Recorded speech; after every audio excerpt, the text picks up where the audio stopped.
Saludos cordiales, soy Ricardo Mero Vélez, residente del Servicio de Cirugía Cardíaca. Para continuar con el tema, les presentaré el siguiente caso clínico. Paciente de 55 años de edad con antecedentes de diabetes mellitus y hábito tabáquico, con un cuadro clínico de 72 horas de evolución, con dolor precordial, disnea paroxística nocturna, ortopnia, disnea en reposo. Al examen físico, estertores bilaterales, taquipnea, taquicardia, hipotensión y un soplo holosistólico en foco mitral. Se realiza una RX de tórax con signos de congestión pulmonar. En el EKG tenemos elevación del segmento ST en derivaciones 2, 3 y 4, que nos confirman un infarto en elevación de la cara anterosectal. En los signos vitales, una frecuencia cardíaca de 110, una presión arterial de 80-60, temperatura de 35.5, una frecuencia respiratoria de 26 y una saturación al aire ambiente de 88%. El perfil hemodinámico, es importante mencionar qué criterios cumple esta paciente para tener una monitorización hemodinámica. En este caso sería una paciente hipoperfundida por la hipotensión, que tiene una presión de pulso menor a 25 milímetros de mercurio. Como vemos, la presión de pulso de esta paciente es de 20 milímetros de mercurio. Y el otro dato que cumple es que es una paciente congestiva con una presión de cuña pulmonar mayor a 20 milímetros de mercurio y que tiene un cuadro clínico con dolor precordial correspondiente a angina de pecho.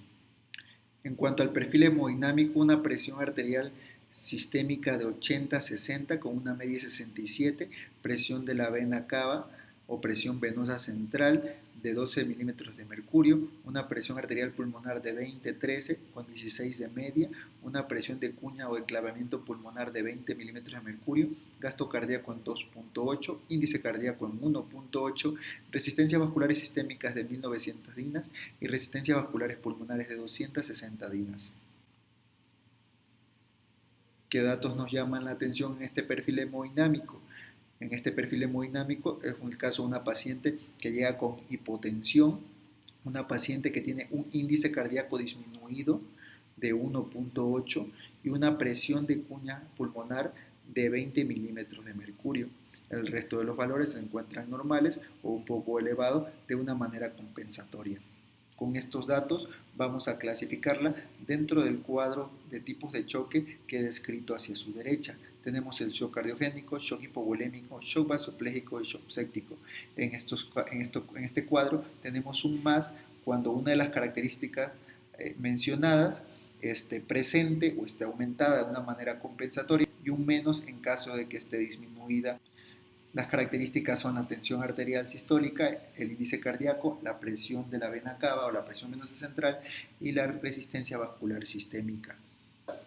En este caso, la paciente presenta un índice cardíaco disminuido, una presión arterial sistémica disminuida, con una presión venosa central conservada y resistencias vasculares sistémicas conservadas, un tanto aumentadas como un mecanismo compensatorio, lo que la encajaría en un cuadro de shock cardiogénico. En el shock hipovolémico vemos que tiene una presión arterial sistémica disminuida, se encuentra conservado el índice cardíaco y se encuentra conservada la resistencia vascular sistémica con una presión venosa central disminuida.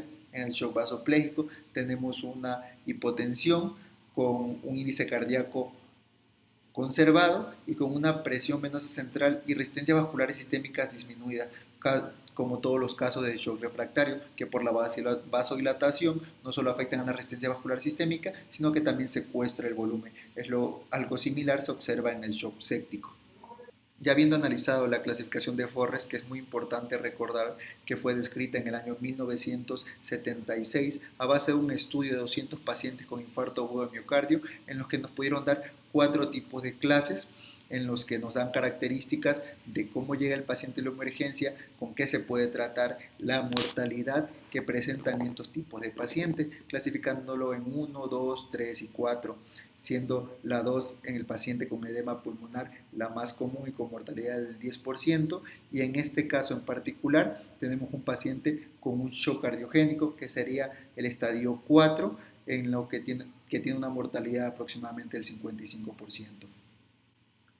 Concluyendo, este caso es una paciente que presentó un infarto agudo de miocardio, lo que causó una insuficiencia mitral aguda que la llevó a la falla cardíaca aguda y es por lo que llega a la emergencia.